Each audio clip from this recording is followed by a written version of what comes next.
I grabbed this bud vase because I liked the shape and thought I could probably make that into a terrarium. So I started by making a drainage layer out of aquarium sand with the help of my funnel because the opening is pretty small. And then I just gave it a little shimmy to level it out. Now I like to create a design in my drainage layer, and I do that by building up different layers of colored sand. And you could really use any color you want for this process because this is all purely for aesthetic. The one suggestion that I would make is that you don't use white next to your soil layer just because when you water it, it could discolor the sand. So that's why I always finish off with another layer of tan sand.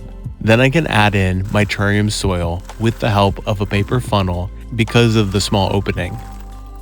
And I'll just use a paintbrush to slope it back to give this terrarium some more depth. For this project, I'm going to use some of the moss that I forage for when I go on hikes around the city.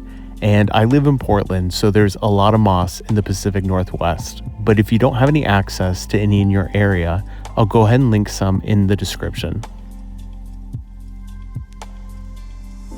I like to use a variety of moss in my terrariums because I feel like it gives them more texture.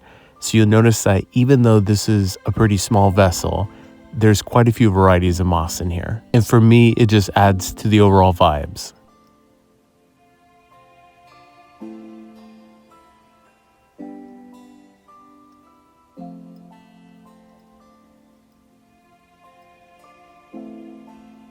I intentionally left a gap in the moss so that I could create a path with some small stones. Then I'll add a piece of driftwood for my hardscape and add some more stones to finish off the path.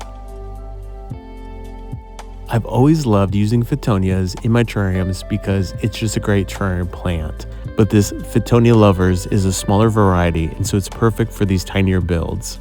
And I'll take a cutting of that and then just remove the lower leaves to expose more of the stem. Then I'll add that to the terrarium and make sure that I tuck it into the moss. I'll add a couple drops of distilled water to help keep the humidity high. Now, when you're using something unconventional like this bud vase to make a terrarium, you have to come up with something to use for the top to help hold in that humidity. And I could just use this cork, but it's not going with the vibes. And I had this finial that I had picked up at a thrift shop, but it's flat on the bottom and won't really stay put. So I thought I could just combine the two of them. So I cut down the cork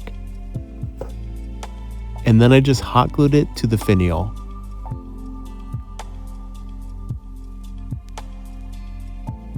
And that should work perfectly to help hold in the humidity so that this terrarium can thrive.